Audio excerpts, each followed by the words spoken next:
I'm Steve, Ian's dad, and today I'm going to show you how to safely and properly clean a Smith & Wesson 357 Magnum revolver.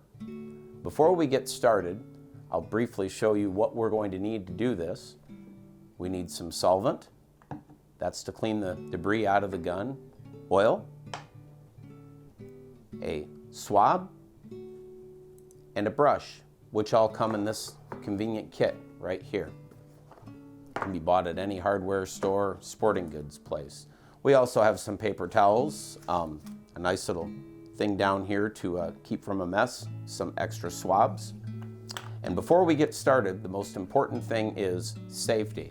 The very first thing we do is we check to see that the gun is not loaded by opening the cylinder and carefully looking inside and examining that there are no shells inside the chamber. All 6 are clear, there's nothing in there, and that means it's safe to proceed. The first thing we're going to want to do is we're going to want to take our solvent, dip the swab in there, and we're going to want to flip this over and clean inside the barrel. This will get a pre-cleaning going before we brush it, so the solvent can get in there and dissolve any of the particles and debris left over from when the gun was fired. Next, we clean the cylinders out in the same manner. We use the solvent just to swab in there and get a good pre-cleaning started. After we've done that, we switch to the brush. The same thing, the brush gets dipped inside the solvent. We start in the same manner, down the barrel, in and out. This is scrubbing all that lead and gunpowder and stuff that we don't want inside the gun to get it clean. Then the cylinders. And what we're doing is we're just going through and using this brush to clean them out and make sure that there's no debris or anything in there that could corrode or possibly cause a problem. After we have all the cylinders in the barrel complete, I like to take a paper towel and push this ejector rod forward and wipe off any debris that might be on it. We'll reapply some oil to that before we're finished. I also like to wipe off the insides just a little bit so we don't have any excess debris or solvent in there.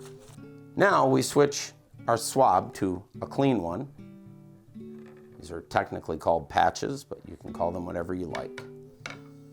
We put this in here, like so, and this kit has a removable piece for the swab to go in there. And what we're going to do now is we're going to do the same thing we did with the brush and the swab in the beginning, only this time we're going to use it to clean the excess solvent and dirt out of the inside of the gun.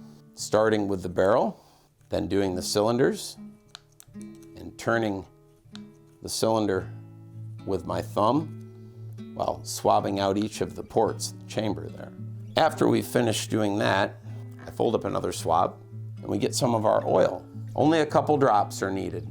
Any machine oil, sewing oil, or gun oil for that matter will work. And we start and do the same thing. We make sure the barrel's got a little bit of lube in it, flip over, and go through all 6 ports with just a very, very light swab and oil.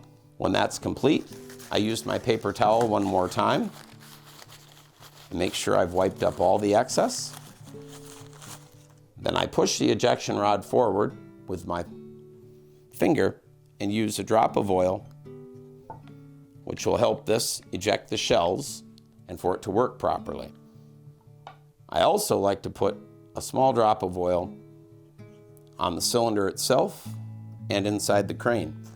Once the gun is cleaned and the final oil swab has been completed, we want to check our work by looking in the cylinders, the chambers, and ensuring that they're clean and there's no debris. Then taking a patch, which the light will reflect off the white patch, putting it inside of the cylinder chamber, we can carefully and safely examine the inside of the barrel with the light reflecting off the white patch into the inside to make sure that we've gotten all of the debris out. Once I'm finished, I will check again, making sure the gun is not loaded, which it's not. Shut the cylinder, lock it, pull the hammer back, and make sure that everything functions like it should. Then open the cylinder again. We're empty. And that is how you clean a Smith & Wesson 6-cylinder 357 Magnum revolver.